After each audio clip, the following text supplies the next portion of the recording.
close your eyes and imagine the worst nightmare you've ever had.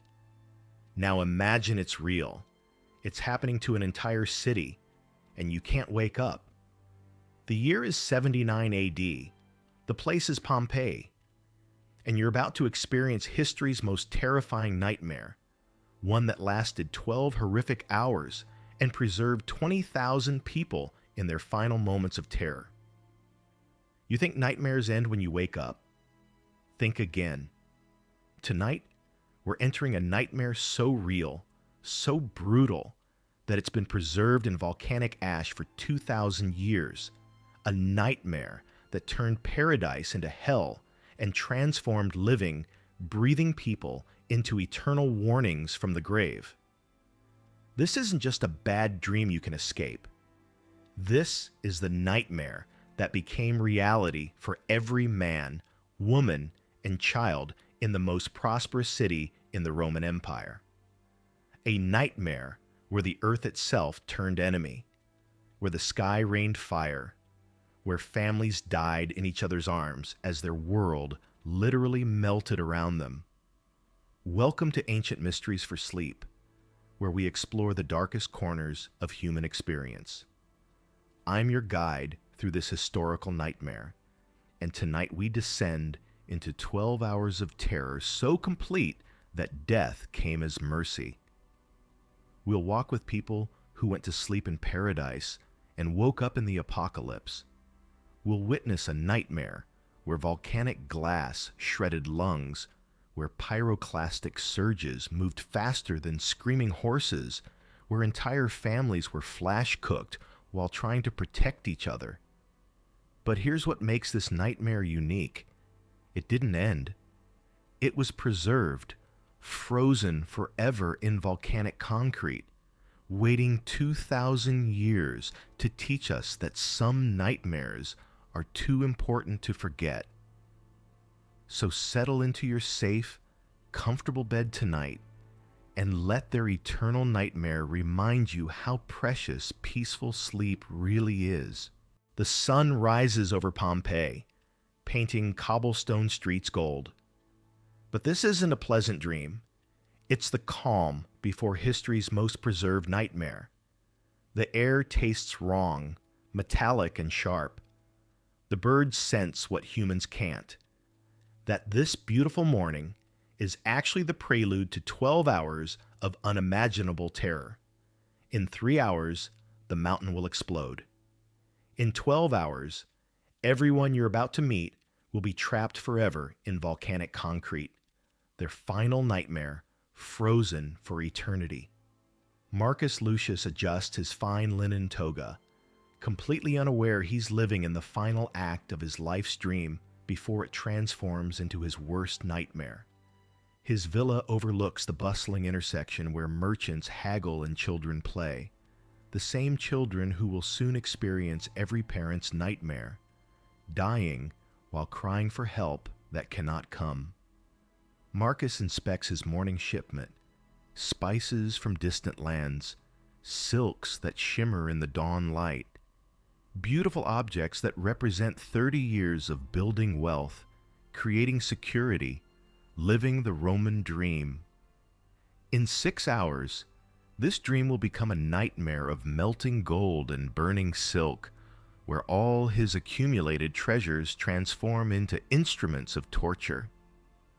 "The mountain looks strange today," whispers one of his slaves, pointing toward Vesuvius. Marcus dismisses her with a wave. "Nonsense.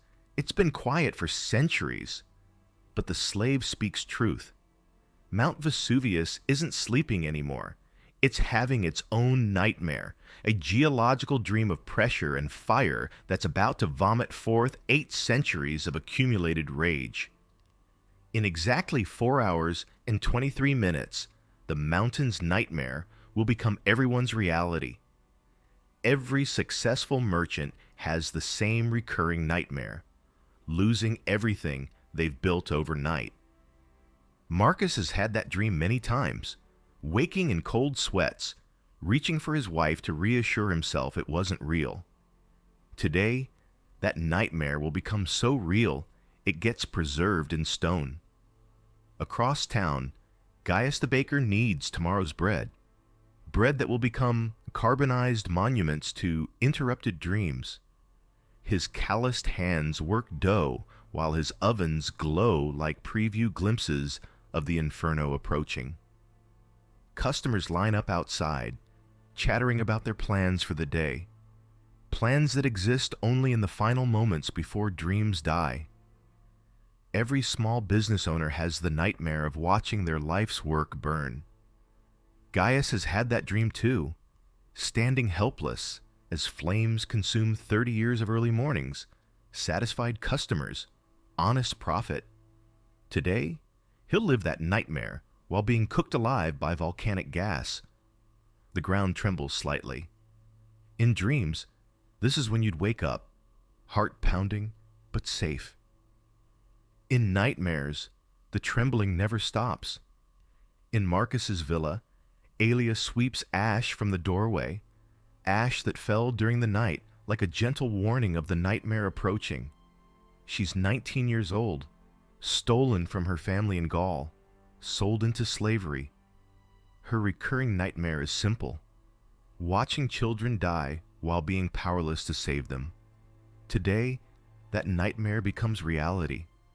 But somehow, in living her worst fear, she'll discover something beautiful. That love is stronger than terror. That choosing to protect others transforms nightmare into heroism. Aelia notices the children are restless today, clinging to her tunic, refusing to play. Even privileged Roman children sense the wrongness in the air. In dreams, children often know things adults miss. In nightmares, that knowledge becomes torture. "Why won't the birds sing?" little Julia asks, her wide eyes reflecting fears she can't name. Aelia forces a smile. Perhaps they're saving their voices for something special. She doesn't know how prophetic her words are.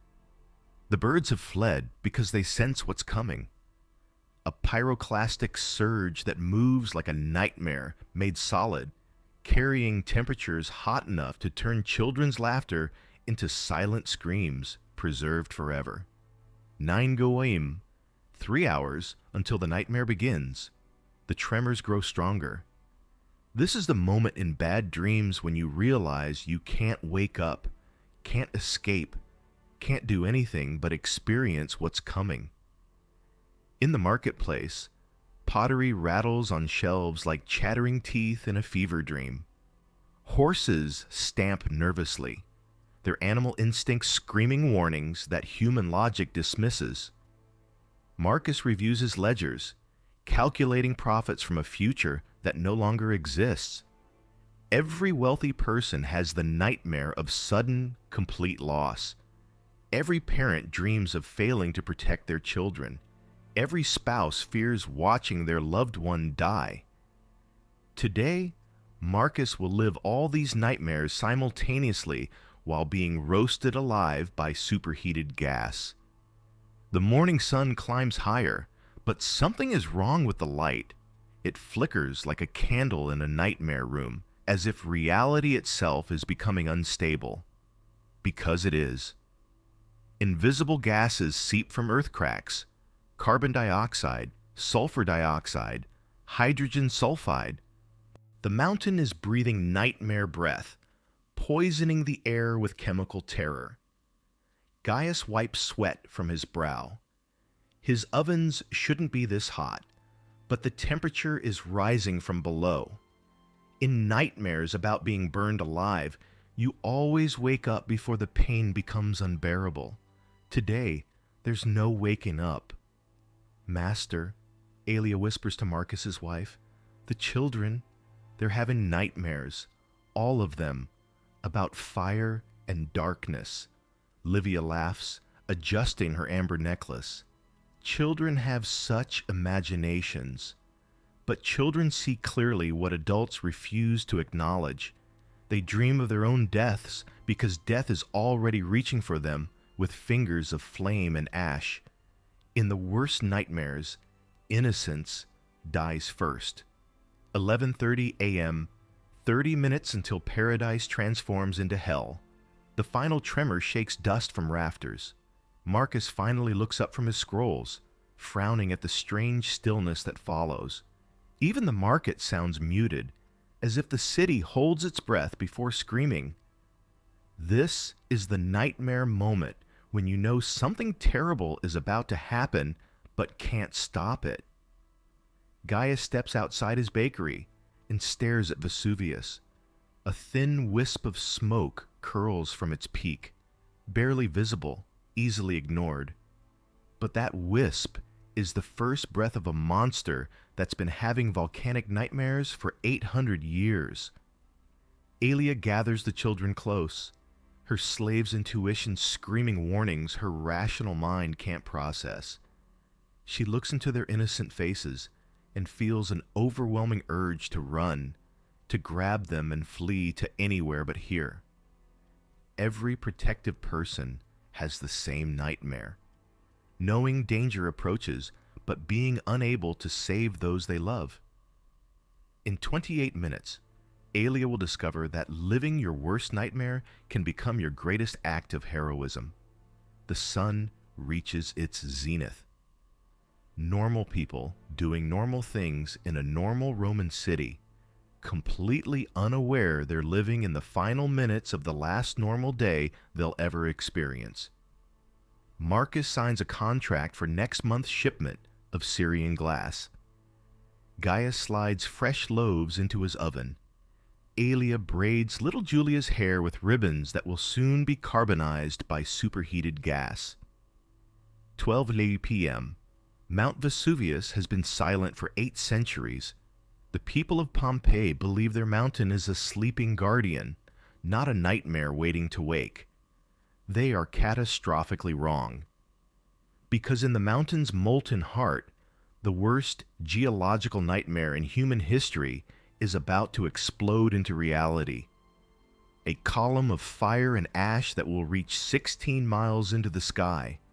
A pyroclastic surge that will move faster than galloping horses and burn hotter than the forges of hell itself. The clock is ticking. The nightmare is waking up. And there's nowhere to run from a dream this terrible, this real, this hungry for human flesh. 12:02 p.m. The nightmare becomes real. Mount Vesuvius doesn't just erupt. It vomits its molten guts into the sky with a roar that shatters the dreams of everyone within 20 miles. This isn't the gentle awakening from a bad dream. This is being thrown headfirst into a waking nightmare that will last 12 hours and preserve every moment of terror in volcanic concrete. A column of ash and pumice rockets upward at 1,500 miles per hour, punching through the clouds like a spear thrust by nightmare gods. This is every disaster movie, every apocalyptic dream, every fear of sudden death made manifest in one geological scream of rage. Marcus drops his wine cup.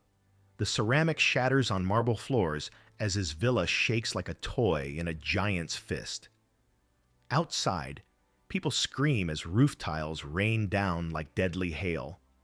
The sound isn't human.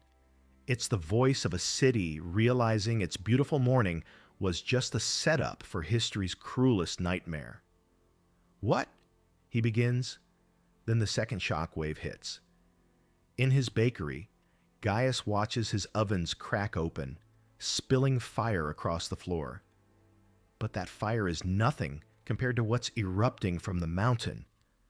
Through his window, he sees something that belongs in the worst fever dream imaginable. The sky is eating itself. The eruption column stretches higher and higher, a monstrous tree of ash and death growing at unthinkable speed. 16 miles high, 20 miles, 25.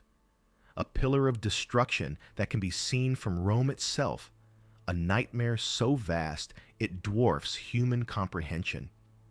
This is the moment in every disaster nightmare when you realize the scope of what's happening, when personal fear becomes cosmic terror, when individual death becomes mass extinction. Aelia clutches the children as they scream in terror that will echo across 2,000 years. The ground bucks beneath their feet like a wild animal trying to throw off fleas. Pottery explodes against walls.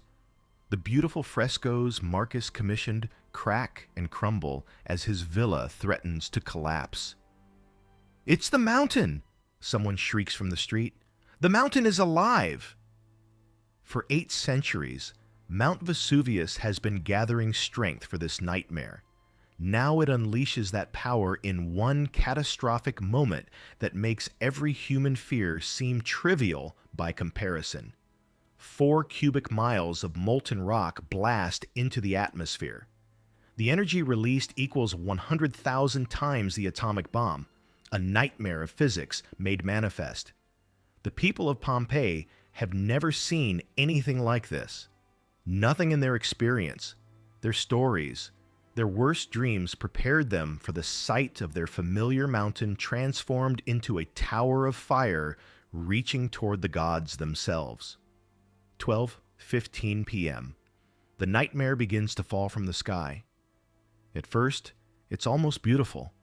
Gray snowflakes drifting down in the summer heat.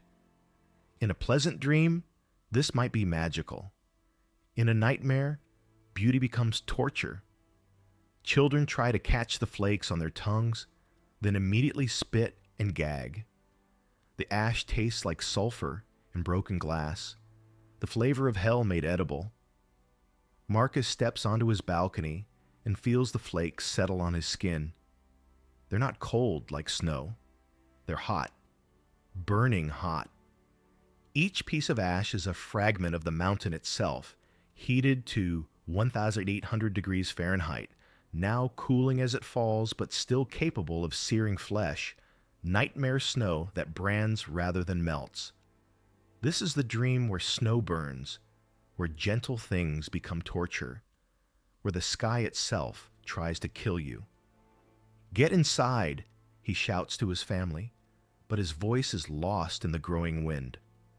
The eruption creates its own weather system, a nightmare climate where hot air rises, cools, and falls in violent downdrafts that scatter ash like a cosmic sandstorm.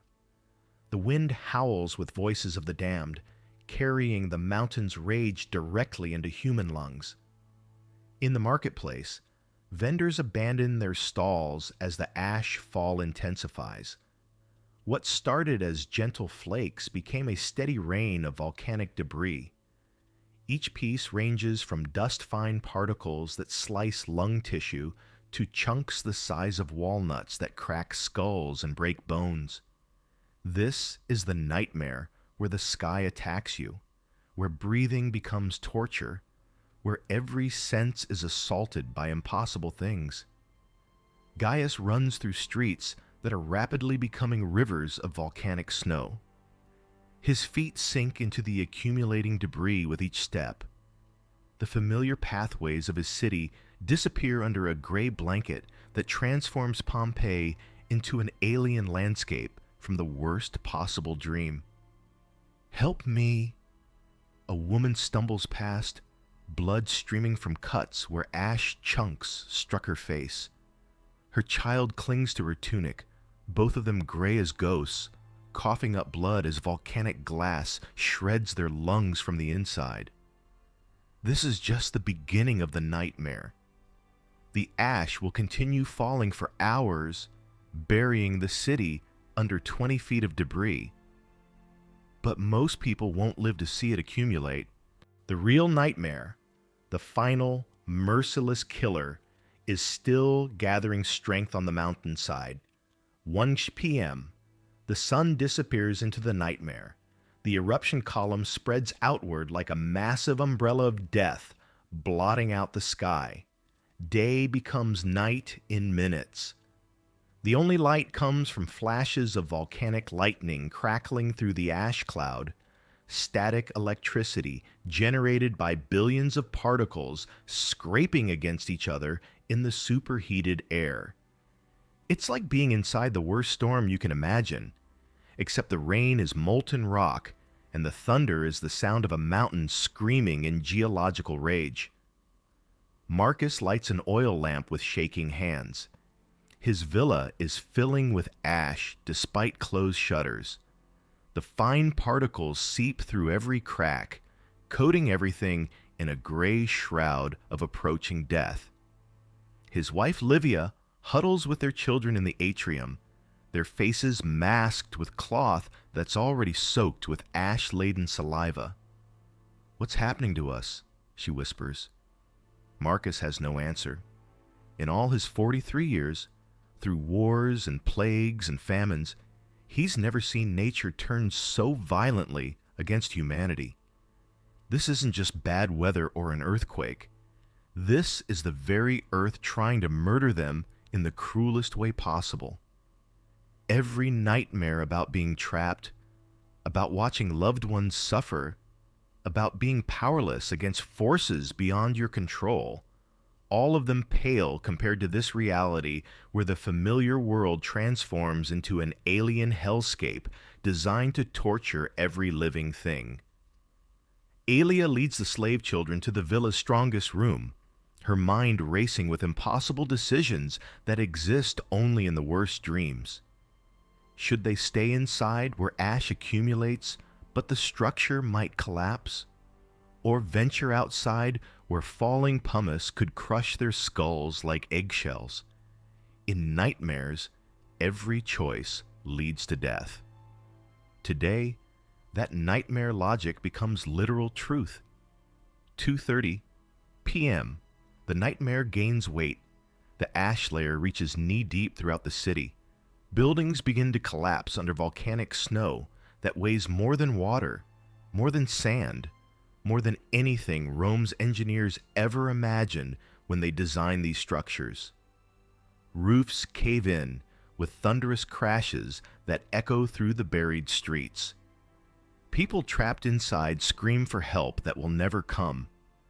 Those outside are pelted by a constant barrage of pumice stones, some as small as grapes, others large as melons, all of them heated to temperatures that raise blisters on contact.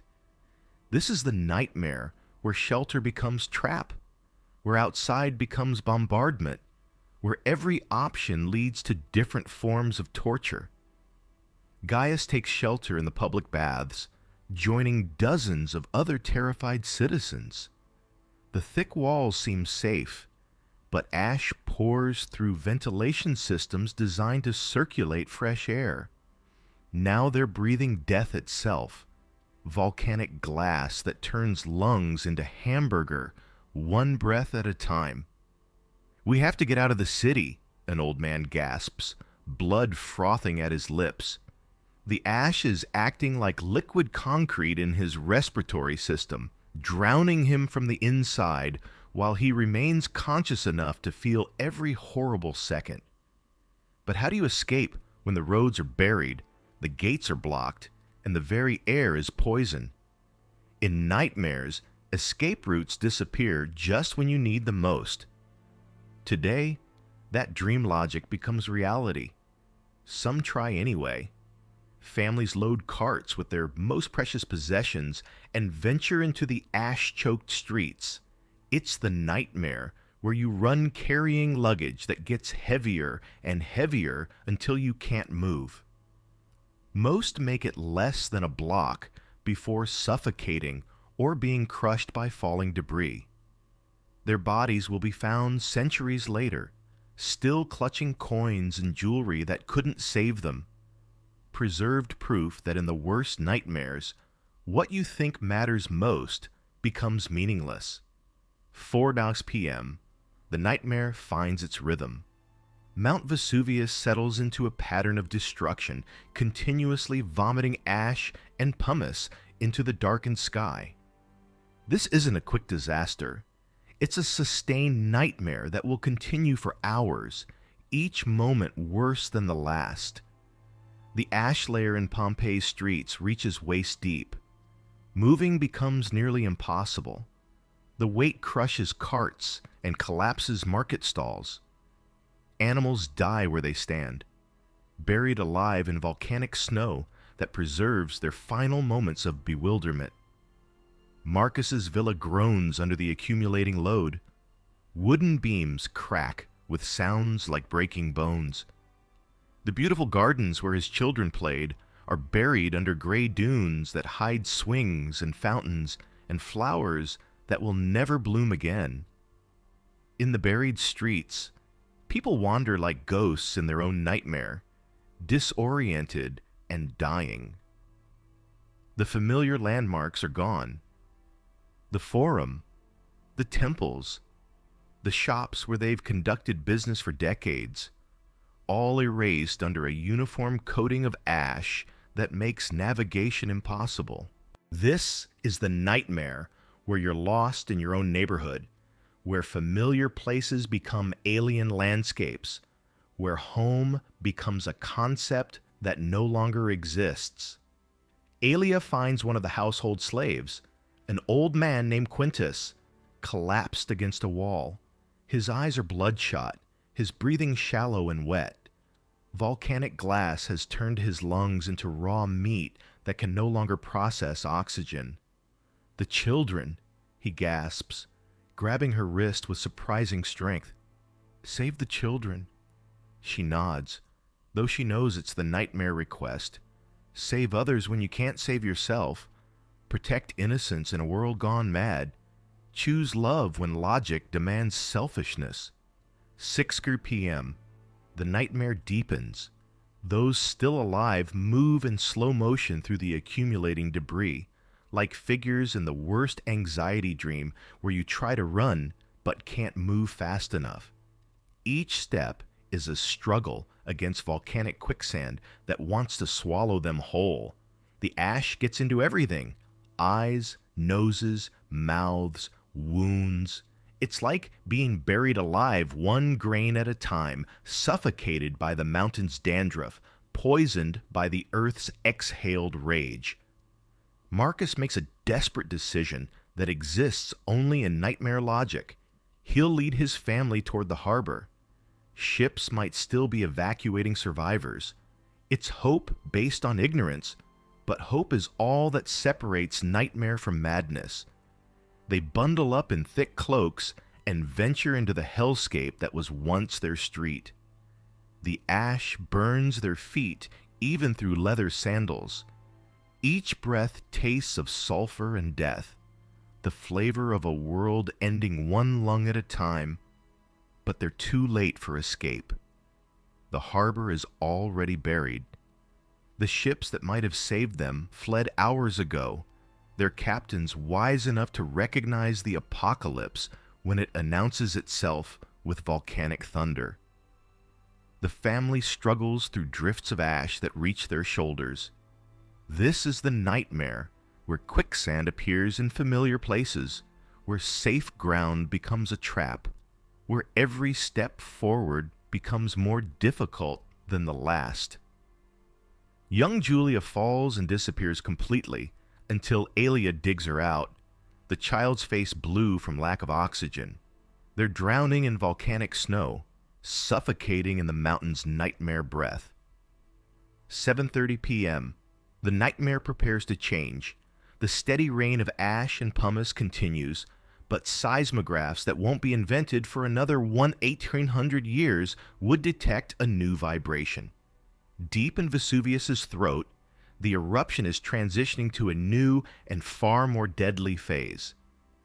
This is the nightmare moment when you think the worst is over, when you adapt to one form of terror just as something infinitely worse prepares to destroy you. The magma chamber is partially collapsing, creating a different type of eruption. Instead of shooting straight up, the volcanic material will soon begin to flow downward. And when it does, it will move faster than a galloping horse and burn hotter than bronze foundries. The pyroclastic surge is coming, a nightmare made of fire and gas that will transform Pompeii from a city of the dying into a museum of the dead. Marcus and his family take shelter in a ground floor shop, the ash now so deep that second-story windows are at ground level. Around them, other survivors huddle in whatever protection they can find. They whisper prayers to gods who seem to have abandoned them to this geological nightmare. Alia holds little Julie against her chest, feeling the child's rapid heartbeat through their ash-caked clothing. She thinks of her own family, lost when slavers raided her village. At least she won't die alone in this nightmare. She'll die protecting innocence, choosing love over survival. Outside, the mountain continues its relentless bombardment. Ash falls at the rate of 6 inches per hour.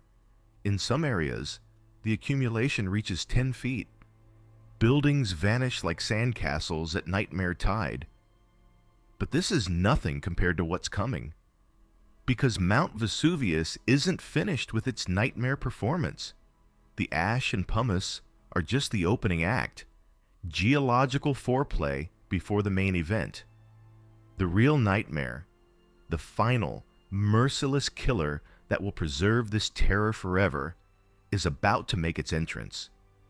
And when it does, Pompeii will learn that there are worse things than being buried alive. There's being cooked alive and then buried, frozen forever in positions of agony that will teach future generations what real nightmares look like. 1 a.m., August 25th. 13 hours into history's most preserved nightmare. Mount Vesuvius changes its voice from a scream to a whisper of death. The kind of whisper you hear in the worst dreams when something terrible approaches on silent feet. The towering eruption column that has been feeding ash into the sky begins to collapse under its own weight, like a nightmare tower falling in slow motion. Billions of tons of superheated rock and gas come crashing down the mountainside like a tsunami made of fire, a pyroclastic surge that moves at 100 miles per hour, carrying temperatures hot enough to melt copper, to turn human flesh into vapor, to transform living nightmares into preserved warnings. This is every feared dream about being chased by something unstoppable, except the thing chasing you is a wall of fire moving faster than you can think, let alone run. The first surge isn't the deadliest. It's a scout, testing the terrain like a predator studying its prey. It flows like liquid lightning, following valleys and riverbeds, seeking the easiest route to the sea. And directly in its path lies Pompeii, sleeping fitfully in its blanket of volcanic ash. Marcus jolts awake to a sound like the world ending, like every nightmare thunderstorm compressed into one rolling wave of destruction. The building shakes, not from earthquakes now, but from the approach of something that makes earthquakes seem gentle. Through the ash-choked air comes a new horror, a glowing cloud of destruction racing toward them faster than any horse, any chariot, any hope of escape. This isn't just moving air. This nightmare is made visible, terror given form and velocity. "Get down," he shouts, but there's nowhere to go, nowhere to hide from a nightmare this complete.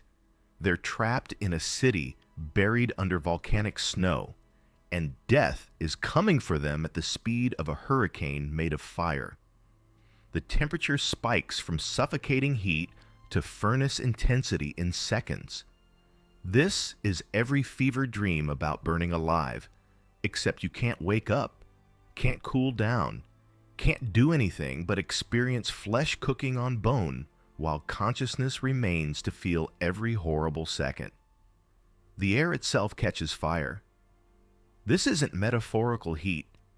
This is superheated gas loaded with volcanic glass, pumice, and rock fragments, all moving together in a dense, devastating flow that turns breathing into torture and survival into impossibility. Alia feels the heat hit her skin, like standing inside a forge. But this is no ordinary fire. This is volcanic fire. Heated by the Earth's molten core, carrying temperatures that belong in hell, not on any planet meant to support human life. She pulls the children deeper into their shelter, pressing them against the back wall as temperature climbs beyond human endurance. Their hair begins to smoke, their clothes smolder and catch fire. This is the nightmare where you burn but can't escape the flames. "Mama!" little Julia screams, but Alia isn't her mother. Her real mother died hours ago when their villa's roof collapsed. Now, this enslaved girl from Gaul is all that stands between these Roman children and the most complete nightmare humanity has ever faced. The surge hits Pompeii like God's own wrath having a volcanic nightmare. It doesn't flow around buildings. It flows over them, through them, destroying everything in its path with temperatures that melt stone, vaporize wood, and cook human flesh in seconds. The superheated gas penetrates every crack, every opening, every hiding place, turning shelter into an oven. Marcus watches in horror as the wooden door of their refuge begins to char and smoke. The metal hinges glow red hot like coals in a nightmare fire. Through gaps around the frame, he can see the surge flowing past like a river of liquid destruction. Beautiful and terrible, like watching hell pour through the streets of paradise. His skin blisters just from the radiant heat. His lungs sear with each breath. This is what it feels like to be slowly cooked alive while remaining conscious enough to understand what's happening. The ultimate nightmare where you die in the worst possible way while being forced to experience every agonizing second. The surge lasts only minutes, but those minutes contain lifetimes of agony compressed into moments that will be preserved forever. Gaius, sheltering in the public baths, feels his clothes burst into flame. He tears them off, but the heat penetrates deeper than fabric. It penetrates skin, muscle, bone. It cooks him from the inside out, boiling the water in his cells, causing his body to literally steam like food in a pressure cooker. He tries to scream, but the superheated air scalds his throat closed. His last conscious thought is of the bread he was baking that morning, loaves that are now carbonized lumps in his ruined bakery, nightmares of sustenance transformed into monuments to destruction. This is the nightmare where your life's work burns while you watch, where everything you've built turns to ash while you turn to ash alongside it. The pyroclastic surge doesn't just kill, it preserves.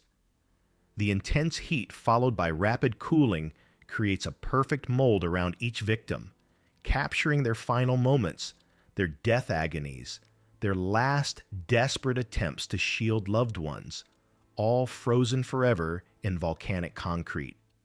1:07 a.m. The first surge passes, leaving nightmare silence.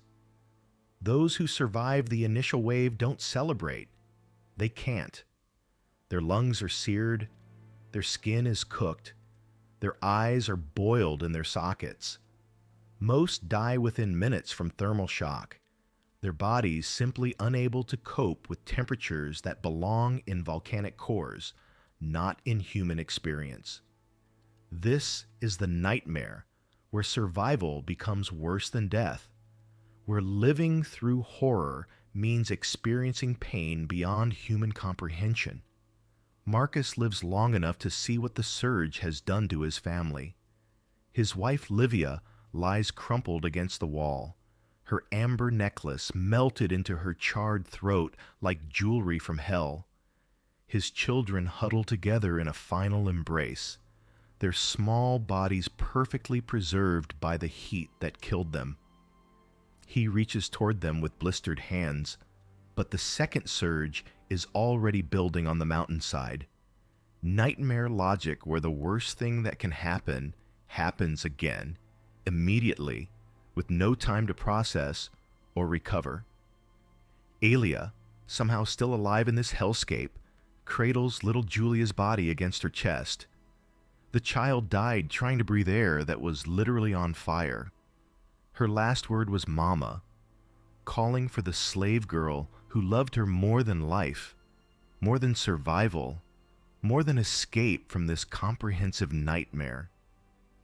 Through vision blurred by heat damage, Aelia sees other figures moving in the devastation, shadows of people staggering through the hellscape, their skin hanging in strips, their hair gone, their humanity burned away by temperatures that should never touch living flesh. This is the nightmare where you become unrecognizable to yourself, where pain transforms you into something that's no longer quite human. 2 a.m. The nightmare prepares for its encore. Vesuvius isn't finished with its performance. The partial collapse of the eruption column creates a new surge, larger and faster than the first. This one will reach further into the city, penetrating areas that survived the initial blast. The mountain glows like a giant forge in the darkness, a nightmare factory producing death at industrial scale. Rivers of lava snake down its flanks, but they're moving slowly, scenic compared to the racing death of the pyroclastic surges. Marcus, dying but not dead, hears the approach of the second wave. It sounds like 1,000 storms compressed into one roaring wall of destruction, like every nightmare about being chased by unstoppable forces made audible. He uses his last strength to crawl toward his family, to die beside them rather than alone. Even in the worst nightmare, love finds a way to provide comfort, not salvation, but presence, not rescue, but companionship in the face of absolute terror. The heat builds again. The air shimmers and dances as molecules themselves begin to break apart. This is heat beyond human comprehension, beyond any temperature meant to exist where life can survive. Nightmare heat that belongs in the center of stars. Aelia feels her skin beginning to crack and peel like paint in a fire. Her blood literally starts to boil in her veins. The nightmare where your own body becomes the instrument of torture. But she doesn't let go of the children. Even in death, she protects them from witnessing their own destruction. 2:15 a.m. The second surge hits with the force of a nuclear nightmare. This time, there are no survivors in central Pompeii. The temperature spikes are instant and absolute. Human flesh doesn't burn, it vaporizes. Bones don't break, they turn to powder. The lucky ones die before their brains can process what's happening to them. The surge flows through the buried streets like molten mercury, filling every space, penetrating every refuge, completing the nightmare with perfect thoroughness. It moves around corners, flows uphill, defies gravity in its hunger to kill. Those who might have lived through the first wave are instantly incinerated by the second. Their bodies don't just die. They're transformed into carbon shadows. Their final poses burned into the volcanic ash that entombs them like photographs from hell. Marcus dies holding his son's hand. The heat is so intense that their flesh fuses together, father and child united in death by temperatures that melt bronze, creating a family sculpture that will survive longer than any statue Rome ever carved. Aelia's final act is to shield little Julia's body from the oncoming fire. The surge preserves this moment of selfless love, a slave girl dying to protect a master's child, her own pain forgotten in the need to give comfort to the dead. Love transcending nightmare, compassion surviving even when flesh cannot.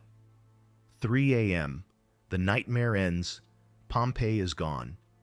Where a thriving city once stood, only silence remains. The ash has stopped falling. The surges have spent their fury. Mount Vesuvius glows contentedly in the distance, its geological nightmare finally expressed, its rage temporarily sated. Under 20 feet of volcanic debris lie 20,000 people who woke up yesterday morning in paradise and went to sleep forever in hell. Merchants who will never collect their debts. Children who will never grow up. Slaves who will never see freedom. Dreams interrupted, nightmares completed. But they're not gone. Not really. The same heat that killed them has preserved them with perfect fidelity. Every expression of terror, every gesture of love, every final desperate grasp for life, all frozen forever in volcanic concrete, waiting to teach future generations that some nightmares are too important to forget. In 1,669 years, archaeologists will discover these preserved moments and weep at the humanity they reveal. The plaster casts will become windows into the very souls of people who died in unimaginable agony but never lost their essential humanity. Marcus will be found reaching for his family. Gaius will be discovered crouched in prayer. Aelia will be uncovered still cradling children who weren't hers. Her final act, one of pure love in the face of absolute nightmare. Dawn breaks over a transformed landscape. Where Pompeii once bustled with life, only gray dunes mark its grave. The familiar mountain that watched over the city for centuries stands victorious, its slopes scarred, but its fury spent. The nightmare is over, but its lessons are just beginning. The survivors are few and traumatized. Those who fled in the first hours may live to tell the tale, but their dreams will forever be haunted by the sight of their mountain-breathing fire, their city disappearing under volcanic snow, their neighbors dying in each other's arms. For most of Pompeii's citizens, yesterday was their last day on Earth. But their stories, their choices in the face of an impossible nightmare, are just beginning. Preserved in volcanic amber, they will speak to future generations about love surviving terror, compassion conquering fear, humanity enduring even when flesh cannot. The mountain sleeps again, but under the ash 20,000 voices wait to tell their tales of the day the nightmare became reality and love proved stronger than death. 1,669 years later, the nightmare awakens to teach. When archaeologist Giuseppe Fiorelli poured the first plaster cast in 1864, he had no idea he's about to resurrect history's most preserved nightmare. The hollow spaces of the hardened ash aren't just cavities. They're perfect molds of human beings in their final moments of terror, nightmare sculptures waiting to be reborn. As the plaster hardens and the ash is carefully chipped away, a figure emerges that stops every worker in their tracks. It's a man crouched in an impossible position, his hands raised to shield his face from heat that killed him 1,669 years ago. This isn't just an artifact. It's a nightmare made of solid, terror-given form. This is Marcus Lucius, the wealthy merchant who planned to expand his business to Herculaneum. His final gesture, protecting his face from the pyroclastic surge, is preserved with heartbreaking clarity. You can see the agony in his posture, the desperation in his raised hands, the moment when a successful Roman businessman realized that all his dreams had become one final, inescapable nightmare. But Marcus isn't alone in his volcanic tomb of nightmares. Nearby, another cast reveals a family group that brings archaeologists to tears. A mother and father curve their bodies around 3 small children, their final act one of protection, even as superheated gas cooked them alive. The parents' faces are turned toward each other in a last moment of eye contact, sharing one final look before their dream life becomes an eternal nightmare. The preservation is so perfect, you can see individual fingers, the folds of clothing, even the expressions frozen on their faces. These aren't ancient artifacts. They're time capsules of human emotion, windows into souls that face the ultimate nightmare with love intact. The woman's necklace, amber beads melted into her throat, identifies her as Livia, Marcus's wife.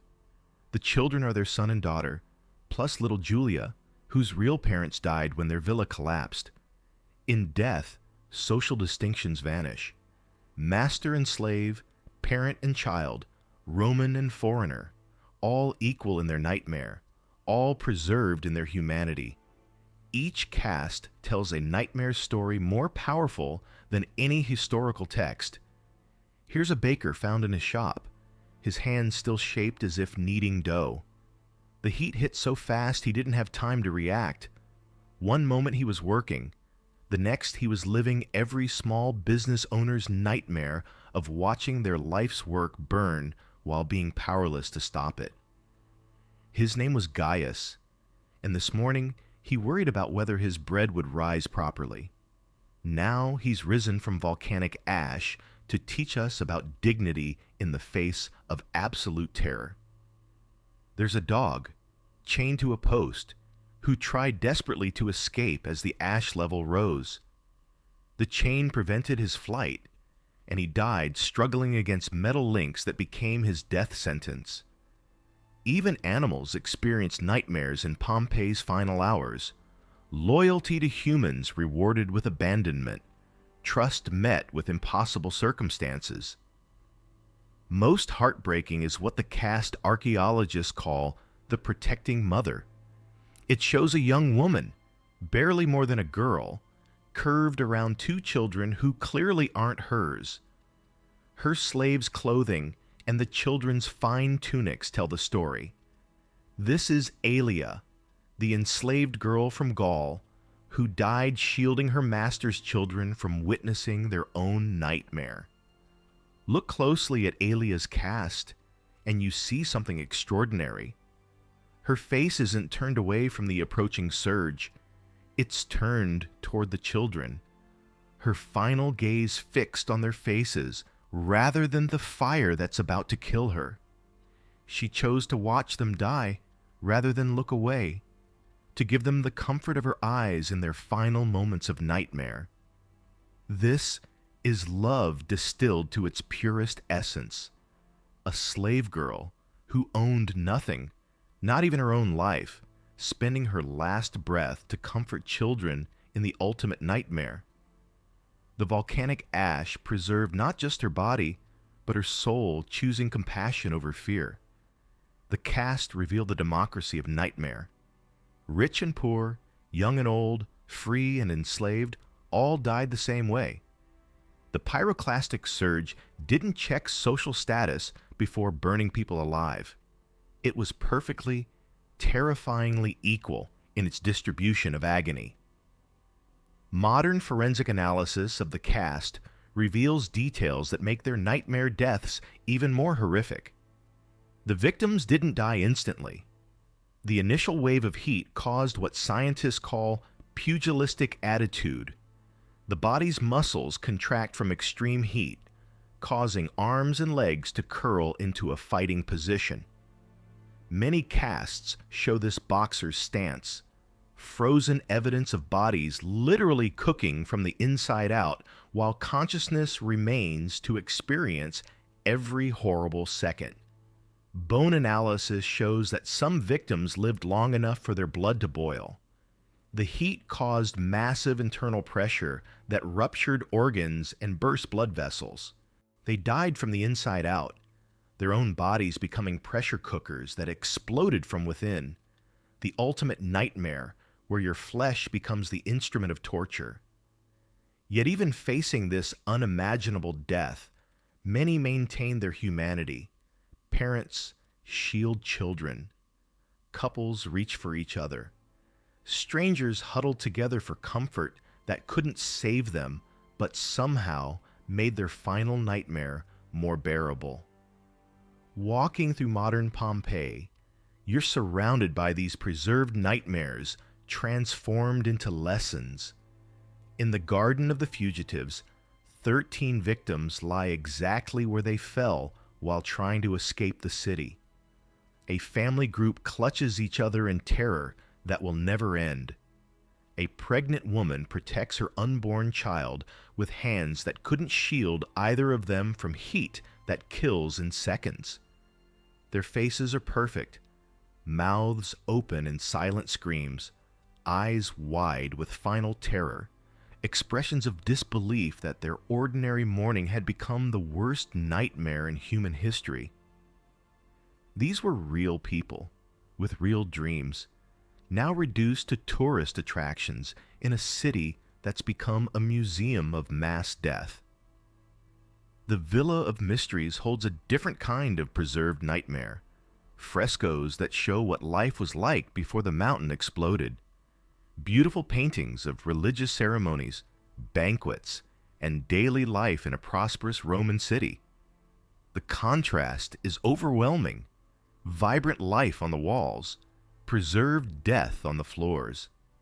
In one room, archaeologists found a family that died while performing religious rites, probably praying to gods who either couldn't or wouldn't save them from their nightmare. Their hands still hold offering coins meant to purchase divine protection. The coins melted from the heat but remained in their grasps, worthless currency for passage to an afterlife they reached too soon. The most haunting discovery came in 2018 when archaeologists uncovered a master and slave who died together in the ultimate nightmare reversal. The wealthy man wore gold rings and fine clothing. The enslaved person had iron shackles around his ankles. In life, one owned the other. In their final nightmare, they reached each other master and slave, owner and property, reduced to the same fundamental humanity by temperatures that recognized no social boundaries. The slave's shackles had melted and fused with his leg bones. Even in death, he couldn't escape the chains that bound him in life. But his free hand stretched toward his master in a gesture that transcends the brutal economics of Roman slavery. In their final seconds of nightmare, they weren't master and property. They were two terrified human beings seeking comfort in shared mortality. Dr. Maria Rossi, lead archaeologist on the excavation, describes the discovery. When we uncovered them, the entire team fell silent. Here were two people separated by everything: wealth, status, freedom, yet united by the most human response to the ultimate nightmare, the need for connection, even with those who oppressed you. The slave's name is lost to history. Roman records didn't consider enslaved people worth documenting, but his final gesture speaks louder than any inscription. In choosing compassion over resentment, comfort over hatred, he revealed a nobility that no amount of gold could purchase. Today, millions visit Pompeii annually, drawn by the morbid fascination of preserved nightmares. But the real power of these casts isn't their horror, it's their humanity. School children stand before Aelia's cast and learn that love doesn't require blood relation. Couples view the embracing families and understand that protection is the deepest expression of care. Strangers see the huddled groups and realize that in our final nightmares, we're all the same: fragile, mortal, desperate for connection. The casts force us to confront uncomfortable truths about our own mortality. Every visitor thinks the same thing. That could be me facing that nightmare, because it could. Natural disasters don't check your bank account or your moral character before striking. Death comes for everyone, and when it does, only our final choices define who we really were. But Pompeii's preserved nightmares give us something more than memento mori. They offer hope. In the worst circumstances imaginable, facing death by fire and suffocation, these people chose love over fear. Parents protected children. Strangers comforted strangers. Enslaved people risked everything to save those who owned them. Even master and slave found unity in their final nightmare. If humans can maintain their essential goodness while being literally cooked alive, what excuse do we have for cruelty in comfortable times? If Aelia could love master's children as her own while dying in agony, how can we justify hatred toward people who share our common humanity? The volcanic ash preserved more than bodies. It preserved proof that love survives even in nightmares. That compassion endures beyond death. That in our darkest moments, when the world literally catches fire, the light of human connection burns brightest. As visitors leave Pompeii, they carry these lessons with them. The casts change people. You can't look into the preserved face of someone who died saving a stranger and remain unchanged. You can't witness final acts of selfless love and walk away unmoved. Pompeii's dead have become teachers. Their preserved nightmare transformed into wisdom about what matters most in life.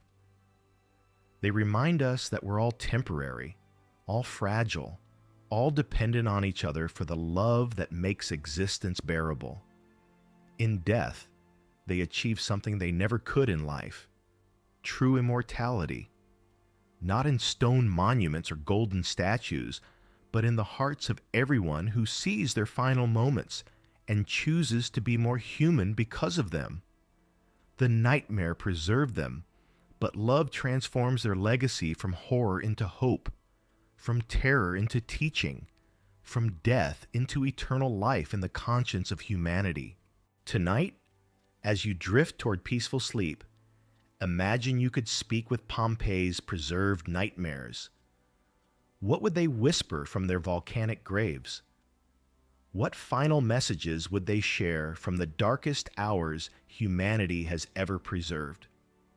Marcus Lucius, the wealthy merchant frozen in his final nightmare, might speak first.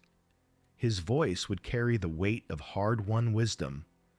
I spent my life building dreams of wealth and status. That morning, I worried about profit margins, while my real treasure, my family's love, sat beside me unnoticed. When the mountain exploded and our paradise became hell, I learned that nightmares don't care about your bank account.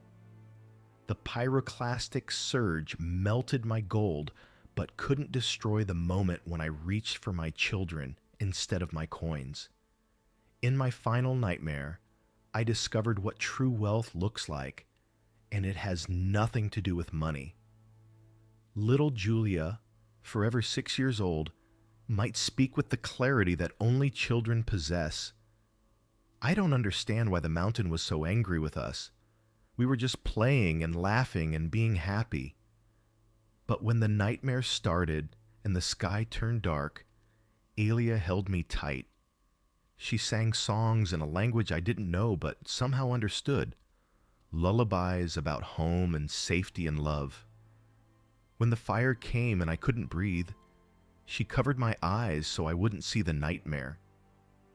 That's what I remember most. Not the pain, but her hand protecting me from seeing hell. Even in the worst nightmare, someone loved me enough to shield me from witnessing it. Isn't that wonderful? Gaius the baker would speak of dignity found in a nightmare. Every morning for 30 years, I kneaded dough in the dark, my hands knowing the rhythm by heart. That final morning felt different, but I thought it was just another day of bread and small worries. When our world became a nightmare of fire and ash, I understood how precious my simple work had been. I fed people. I gave them sustenance, comfort, and the basic pleasure of fresh bread. When the pyroclastic surge turned my shop into an oven and me into bread, I felt proud. I was still nourishing Pompeii, my body joining the ash that would preserve our story for future generations. Some nightmares transform us into teachers. Aelia would speak last, her voice carrying the strength that love grants to the powerless. They owned my body, but they could never own my heart. When the children cried in terror, I comforted them, not because I was ordered to, but because love chooses itself. As the nightmare approached and death reached for us with fingers of fire, I had one final choice: save myself or shield them from witnessing their own destruction. Love doesn't calculate odds or weigh options. It simply acts.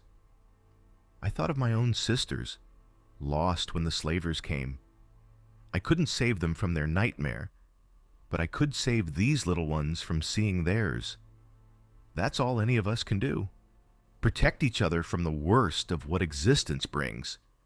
In the ultimate nightmare, we discover who we really are beneath all the social roles and daily pretenses. But what would all of Pompeii's nightmare victims say together, their 20,000 voices speaking as one from their volcanic grave? Don't remember us for how we died, but for how we chose to live our final moments. Don't focus on the nightmare, but on how we transformed terror into love. Remember that when paradise became hell in 12 horrific hours, we proved that the human spirit burns brighter than any volcano. We faced the ultimate nightmare, being cooked alive while conscious, suffocating on volcanic glass, watching our children die while being powerless to save them. Yet in those impossible moments, we chose connection over isolation, protection over self-preservation, love over fear. Our nightmare was terrible, but our response was beautiful. We are your teachers now, preserved in ash to show you what's possible when the world catches fire.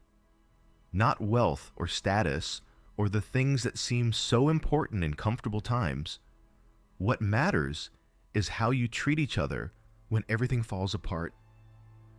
When your own nightmares come, and they will come in forms of loss and grief and terror, remember us. We faced literal fire and chose to protect strangers. We breathed poison gas and used our last breath to comfort those we loved. We died in agony, but died human, died loving, died reaching for each other. Our preserved nightmare teaches the most important lesson: that love is the only force stronger than death, the only light bright enough to shine through absolute darkness, the only thing worth preserving when everything else turns to ash. This is what the nightmare victims of Pompeii teach us across 2,000 years, that the worst circumstances reveal our best possibilities. That love survives everything, even volcanic fire, even death itself. That in our final moments, when all pretenses are stripped away, we discover our essential selves. Every plaster cast is a sermon about human potential. Every preserved figure proves that cruelty isn't our default response to terror. Every frozen family demonstrates that protection matters more than self-preservation, that love conquers the instinct for individual survival. They died in the ultimate nightmare, but they died beautifully maintaining their humanity while their flesh was being destroyed, choosing compassion while breathing fire, reaching for each other while the world literally melted around them. Tonight, as you rest in safety and comfort, remember their lesson, that we are all temporary, all fragile, all dependent on each other for the love that makes life bearable, that every peaceful sleep is a gift they would have treasured, that every ordinary morning is exactly what they died trying to preserve. The nightmare destroyed their bodies, but couldn't destroy their spirits. Their ash has settled, but their example rises higher than any volcanic column. They speak to us still, these frozen teachers, reminding us that even in hell, angels choose to protect others rather than save themselves. Sleep now, knowing that love like theirs exists still. In every parent who sacrifices for children, every friend who offers comfort, every stranger who shows kindness, every person who chooses connection over separation. The nightmare of Pompeii has been sleeping for 2,000 years, but their love remains awake, calling across centuries to remind us of what we're capable of when we choose compassion over cruelty, protection over preservation, humanity over horror. Sweet dreams, fellow travelers through time. May your peaceful sleep honor their preserved love. May your comfortable rest celebrate their eternal teaching. May you wake tomorrow more grateful for safety, more committed to protecting others, more aware that every day without a nightmare is a gift to be treasured. The worst nightmare in human history preserved the best of human nature. Let that knowledge guard your dreams and guide your choices. Love wins, even in nightmares, especially in nightmares. Before we drift deeper into peaceful sleep, let's remember those who had the least time to understand their nightmare, but perhaps the most to teach us about innocence in the face of impossible terror, the children of Pompeii. Archaeology reveals that roughly a third of Pompeii's victims were under 18. These weren't just casualties of a volcanic nightmare. They were young lives full of dreams that would never be realized, games that would never be finished, bedtime stories that would never reach their happy endings. In the House of the Golden Bracelet, archaeologists discovered something that captures the essence of a childhood nightmare. A nursery preserved exactly as it was when terror struck. Wooden toys scattered on the floor, a doll with jointed arms, a miniature chariot, carved animals. These toys were abandoned mid-play when paradise became hell, their small owners fleeing to deaths that came swifter than childhood understanding. The preservation is so perfect, you can see tiny handprints in the ash, where a child pressed against a wall, probably hiding during the initial tremors. Those prints belong to a boy named Gaius Minor. We know his name from a wax tablet found nearby. He was 7 years old and learning to write. His final lesson was that sometimes nightmares become reality on perfectly ordinary days. But perhaps the most heartbreaking discovery was made in 1961 in what archaeologists call the House of Small Children. Here, a volcanic nightmare preserved an entire family group, parents and 4 children aged 3 to 12, who died holding each other in the villa's strongest room. The children's positioning tells a story of love transcending nightmares. The oldest, a girl of 12, has her arms around her youngest brother. The middle children clutch their parents. But it's the 3-year-old that brings visitors to tears. His tiny hand reaches toward his mother's face, as if trying to wipe away tears that had long since evaporated in volcanic heat. Dr. Elena Toretti, who studied these remains for 20 years, notes, "Children process nightmares differently than adults. These little ones probably didn't understand they were dying. They knew something was terribly wrong. They were frightened beyond words, but their instinct was to seek comfort from those who loved them. They died as they lived, trusting, innocent, surrounded by love that tried to shield them from witnessing their own nightmare." Reconstructing their final day reveals the cruelty of cutting short young lives full of routine and innocent hope. That morning, children throughout Pompeii woke to normal activities that would become their last. In the prestigious schools near the Forum, Students practiced their Latin conjugations. Amo, amas, amat. I love, you love, he loves. They had no idea these would be among the last words they'd ever speak before nightmare consumed their voices. 8-year-old Quintus was learning geometry, drawing circles and triangles on his wax tablet. His teacher, a Greek slave named Diodorus, was showing him how to calculate the area of shapes. Quintus struggled with math but loved the precision of it, the way numbers behaved according to rules unlike the sometimes confusing adult world. When the mountain exploded and their lesson became a nightmare, Quintus was found with his tablet clutched against his chest. The wax had melted and reformed, preserving his final calculation. Incomplete, the stylus marks ending mid-stroke when terror overwhelmed mathematics, when reality became more frightening than any problem his young mind could solve. In wealthy homes, privileged children began their day with private tutors, unaware they were living in the final hours before education became extinct. 10-year-old Claudia was practicing her Greek. She wanted to read Homer in the original language, to understand the epic poems without translation. Her slave tutor, a woman from Athens, was teaching her about metaphors. When the poet says rosy-fingered dawn, he means the sunrise looks like fingers painted with rose petals. They never finished the lesson about beautiful language.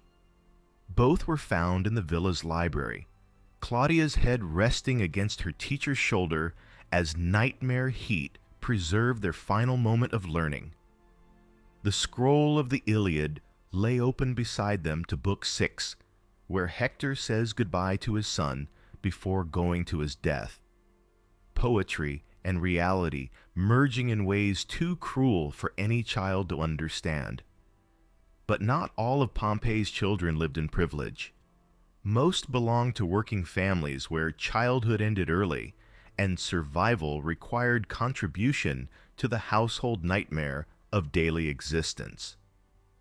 12-year-old Marcus, named for his father the baker, helped in the family shop every morning, proud of his responsibilities, measuring flour, tending fires, greeting customers with the politeness his parents had taught him. "Good morning, citizen. How may we serve you today?" He was a small businessman in training, learning that honest work and fair dealing built reputation and prosperity. His father often said, "A good name is worth more than gold, my son. Guard it carefully." When the eruption began and business became a nightmare, Marcus was helping an elderly customer choose bread for her grandchildren. The customer, a woman named Livia, had trouble walking and relied on the boy's kindness to carry her purchases. They died together near the shop's entrance, the boy still holding her arm to steady her, both of them fleeing a disaster that moved faster than age or youth could run, faster than kindness could protect. Perhaps the most devastating preserved nightmare involves the children of Pompeii's enslaved population, those born into bondage who had never known freedom but somehow maintained the universal childhood capacity for hope and joy. 6-year-old Cassia was born to a kitchen slave in Marcus Lucius's villa. She had never left the property, never seen the sea, though it sparkled only a mile away, never owned anything except a small wooden bird her mother carved from kitchen scraps. But Cassia had dreams larger than her circumstances. She whispered to Aelia about flying like birds, about seeing the world beyond villa walls, about learning to read like the master's children. "Someday," she would say, "someday I'll be free to choose my own nightmare instead of living someone else's."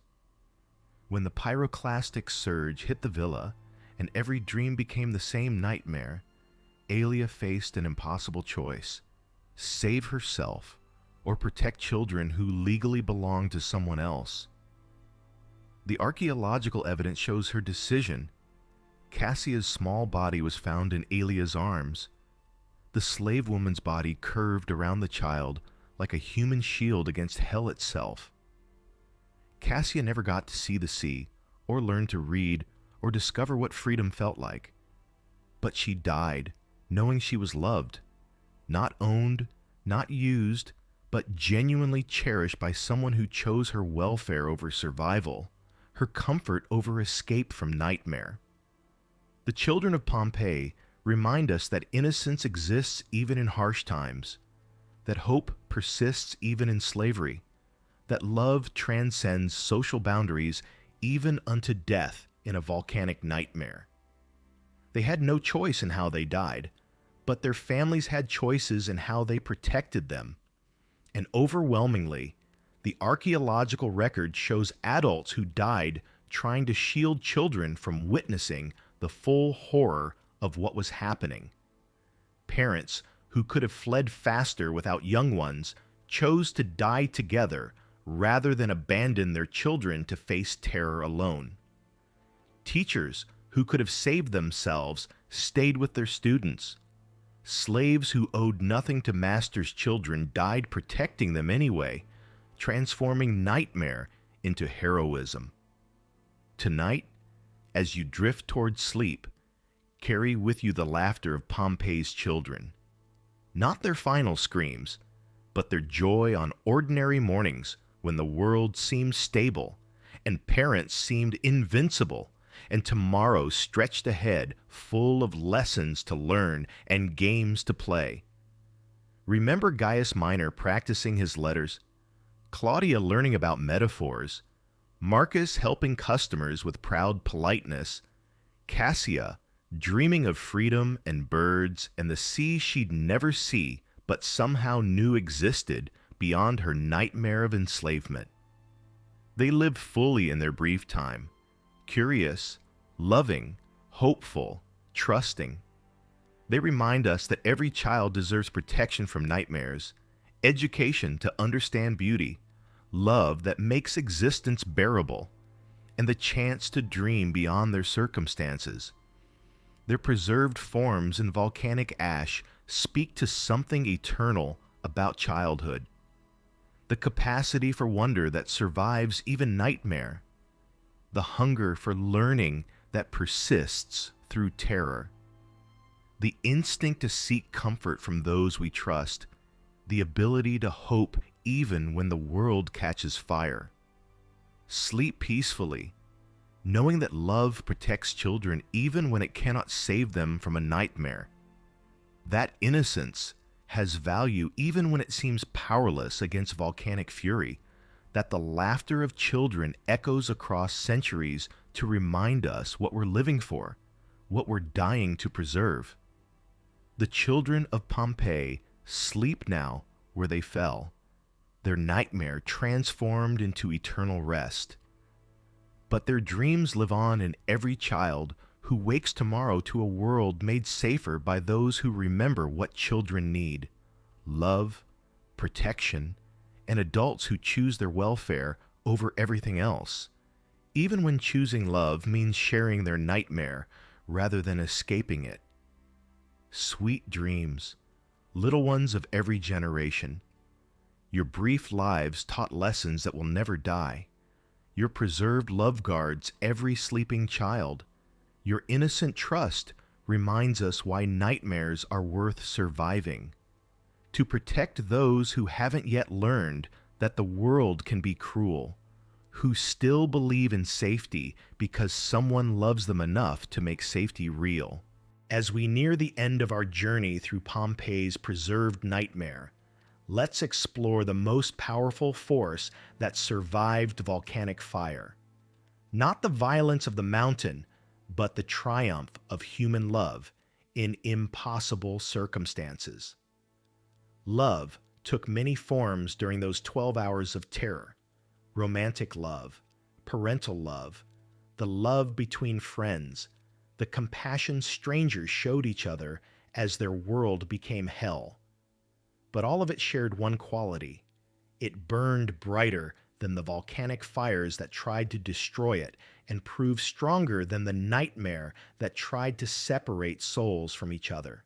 In the Villa of Papyri, archaeologists discovered what they call the Lovers of Pompeii, two figures embracing so tightly that volcanic ash preserved them as a single form, their love literally fused by heat into one eternal sculpture of human connection. For decades, visitors assumed they were seeing a romantic couple's final moment of passion before the nightmare consumed them. Recent analysis reveals something more complex and beautiful. One skeleton is male, one female, but they weren't lovers in the romantic sense. Bone analysis shows the woman was about 60, the man about 18. She was his grandmother. When the pyroclastic surge approached and death raced toward them faster than escape, this young man had a choice every nightmare presents. Save yourself or stay with someone you love who can't save themselves. He chose love over survival, family over flight. His final act was to embrace his grandmother so she wouldn't die alone in the nightmare, his strong young arms becoming her shield against fire, his love, her comfort against terror. The ash preserved their embrace perfectly, her weathered hands gripping his tunic, his face buried against her shoulder. Two generations united in love that conquered the instinct for self-preservation, that chose shared nightmare over solitary survival. But romantic love, too, left its mark in the ashes, proving that even in the ultimate nightmare, passion finds a way to express itself. In a modest house near the amphitheater, archaeologists found a young couple who had been married only 6 months. Their names were inscribed on a marriage contract found in the ruins: Gaius Valerius and Claudia Prima, both 22 years old, both living in the dream phase of new marriage. They were found in their bedroom, not hiding from the disaster, but making love. Even as the mountain exploded and the ash began to fall, they chose to spend what might be their final moments in each other's arms, expressing love rather than succumbing to fear, choosing passion over panic. It's the most Roman response imaginable, explains Dr. Lorenzo Benedetti, an expert in Pompeian culture. They faced a nightmare with love rather than terror. If these were to be their last moments as living beings, they would spend them as loving beings. Death could take their lives, but it couldn't take their love, so they chose to die in love's embrace. The heat killed them instantly during their final intimacy. Volcanic ash preserved them in their last passionate moment, not pornographically, but beautifully, tenderly, their love frozen at its most intense expression, their nightmare transformed into eternal romance. Love between friends also left moving evidence that even strangers can become a family when nightmare strikes. The Stabian Baths, normally a place of relaxation and social gathering, became a shelter for dozens of people when an eruption transformed leisure into terror. Instead of every person fighting for individual survival, the evidence shows something remarkable. People organizing themselves to protect the most vulnerable, strangers choosing each other's welfare over their own safety. Strong men gave their cloaks to shivering women. Mothers shared bread with children who weren't theirs. When the pyroclastic surge hit the baths and the nightmare became reality, people died holding strangers' hands, offering comfort to those they'd met only hours before, but chose to love in their final moments. One group of 6 people, 3 men, 2 women, and an elderly woman, were found arranged in a protective circle around a pregnant woman in labor. They all could have fled when her contractions began in the midst of a volcanic nightmare. Instead, they stayed to help deliver a baby into a world that was ending, to bring new life into existence even as death approached. Both mother and child died, as did all 6 helpers. But the archaeological evidence shows that the baby was born alive. The umbilical cord had been cut, the infant cleaned and wrapped in cloth torn from someone's tunic. In the final hours of their world, these people chose to assist birth rather than flee death, to create life rather than save their own, to love a stranger's child enough to die helping it enter their nightmare world. The most touching evidence of love comes from the wedding that was supposed to happen on August 25th, the day after the nightmare struck. Gaius Pomponius and Julia Marcella had planned their marriage for the morning after the eruption. The preparations were complete: flowers arranged, feast prepared, guests invited from across the region. Julia's wedding dress hung in her room, virgin white silk that would never be worn to any ceremony except death. When the mountain exploded and dreams became nightmares, Gaius fought through ash-filled streets to reach Julia's house. He could have fled to the harbor, possibly escaped on one of the last ships leaving port. Instead, he chose love over life, romance over survival. He was found in Julia's atrium, still wearing his finest toga, his arms around his bride-to-be, who had dressed in her wedding gown when she realized they were going to die together. They were married by volcanic fire instead of priestly blessing, united in death if not in life, their love story ending in the most dramatic possible way. The ash preserved Julia's wedding veil. The silk fused to her skull by the heat that killed her. Gaius's wedding ring melted and reformed around his finger, creating a band of gold that no earthly force could remove.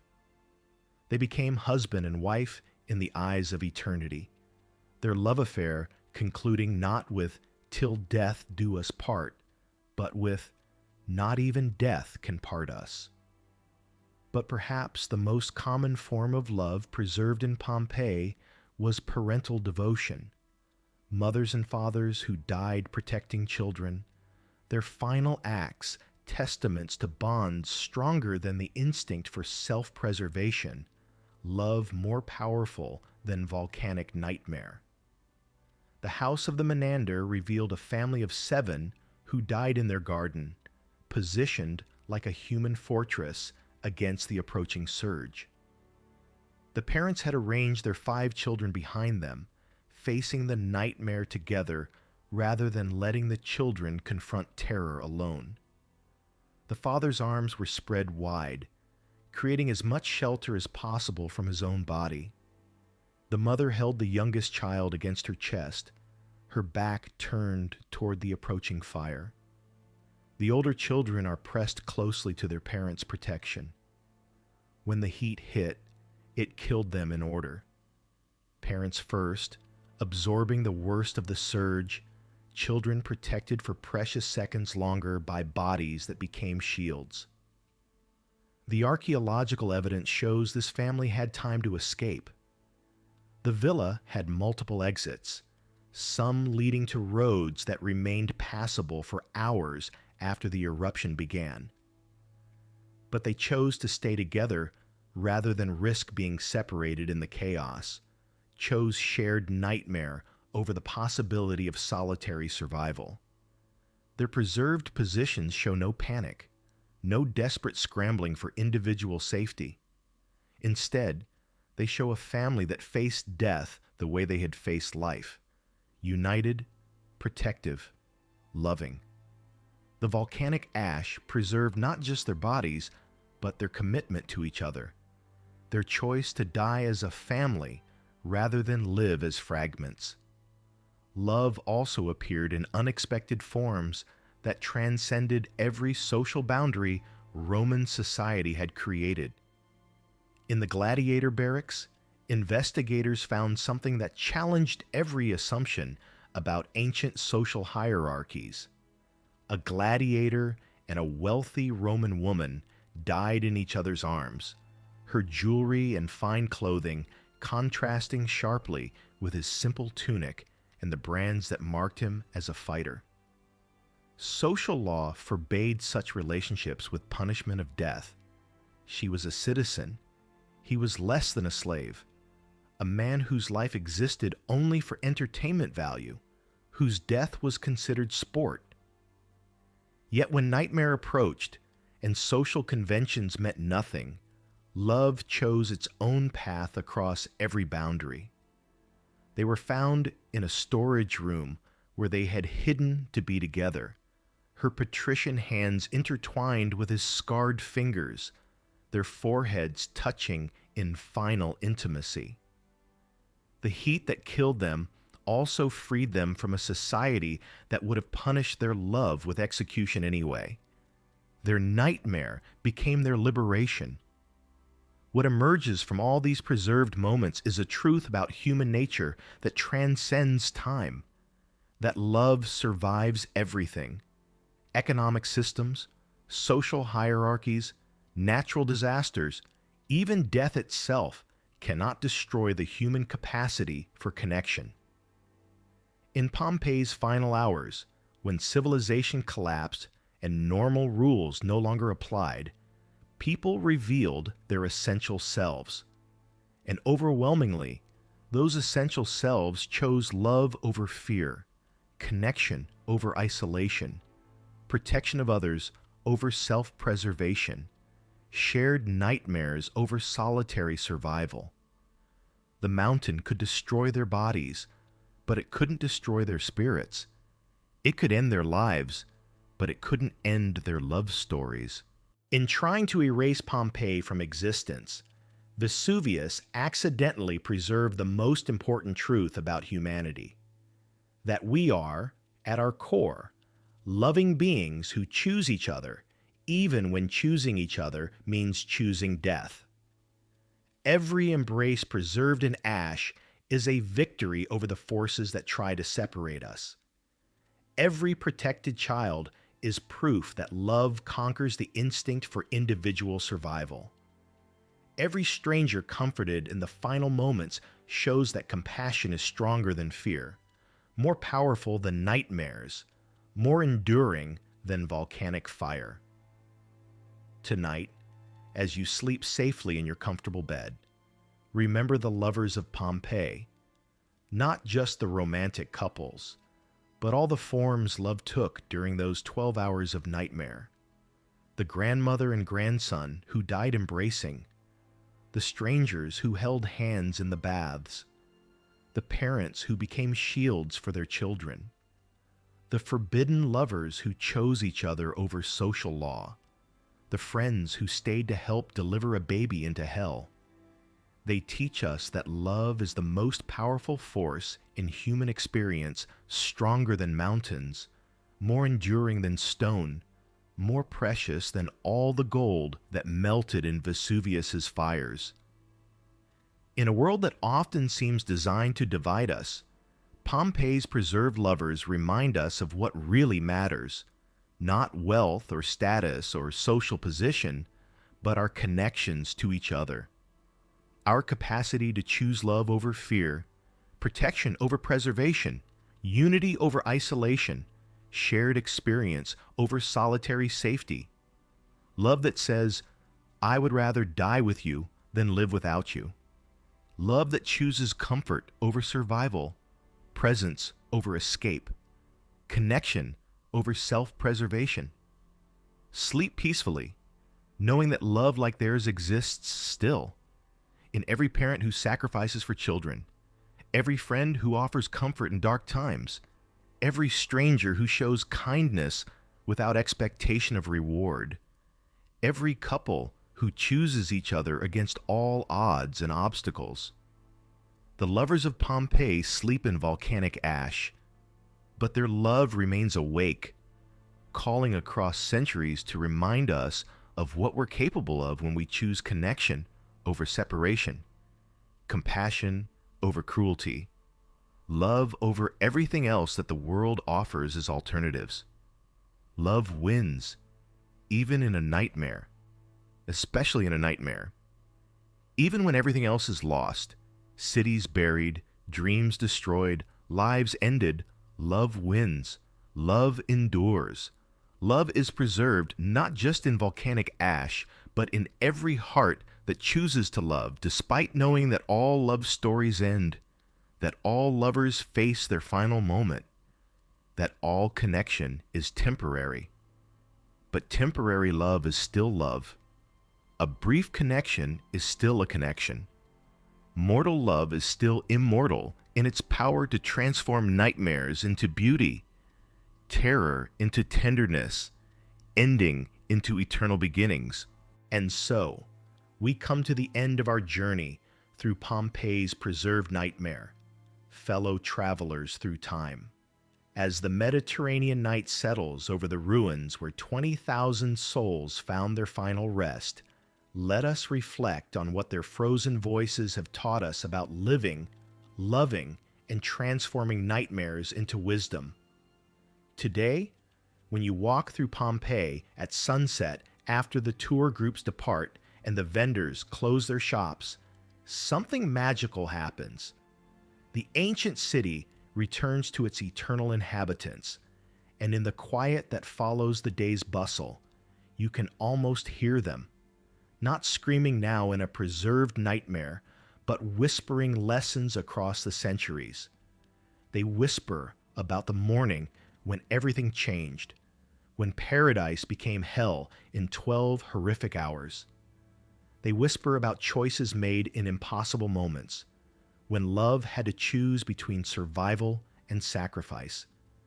They whisper about the gift they've given us, the knowledge that our time here is precious precisely because it's limited, that peaceful sleep is valuable because nightmares are possible. Marcus Lucius rests now where he fell, his successful merchant's life reduced to a plaster cast that touches millions of hearts, his ledgers burned, his gold melted, his expansion plans turned to ash. But something more valuable survived the nightmare, the moment when he reached for his family instead of his wealth, when he chose love over treasure, when he discovered that in the end, nothing matters except our connections to each other. His preserved form speaks to every visitor who has ever confused having with being, who has ever mistaken accumulation for achievement, who has ever thought that wealth could protect them from life's ultimate nightmare. In his final gesture, hands extended toward those he loved, Marcus teaches us that business deal ends, empires fall, fortunes disappear, but love echoes across centuries.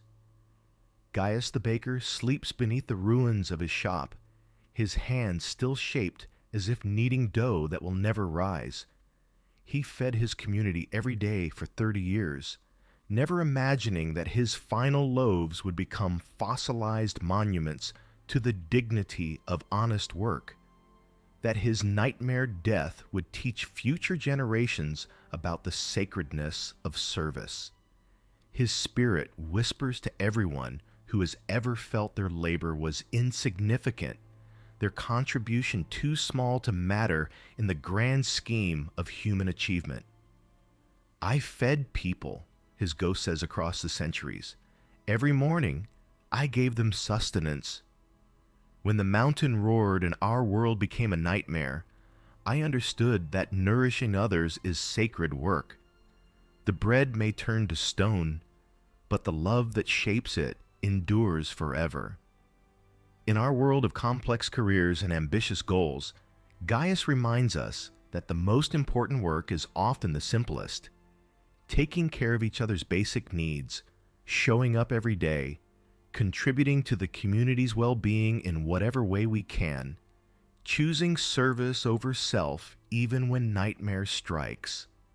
Little Julia has been 6 years old for 2,000 years, her childhood preserved at the moment when innocence met incomprehensible terror. But she rests peacefully now in Alia's eternal embrace. protected by love that transcended the boundaries of social class and ownership, shielded by someone who chose her safety over survival. Her small voice whispers across time to every child who faces fear, every adult who struggles to maintain hope in difficult times. Love is stronger than nightmare. Even when the world catches fire and the sky fall, someone will hold you. Someone will shield your eyes from the worst of what's happening. You are not alone, even in the darkest dreams, even in the most terrible reality. In our age of global anxiety and uncertain futures, Julia's preserved innocence reminds us that children deserve protection from witnessing the world's nightmares. That hope deserves nurturing even when hope seems foolish. That love creates safety even when circumstances offer only terror. Alia rests in the pose that defines her legacy, curved around children who weren't her own, her final choice a testament to love that knows no boundaries of blood or law or social convention. Born free in Gaul, enslaved in Pompeii, freed by death into eternal heroism that no earthly power could grant or revoke. Her spirit whispers to everyone who has ever felt powerless, overlooked, or undervalued by society's measurements. You are not defined by your circumstances, but by your choices. When the moment comes, and it will come for all of us, to choose between self-preservation and love, choose love. That choice echoes forever, transforms nightmares into beauty, makes slaves into heroes, makes the powerless into the most powerful force in human experience.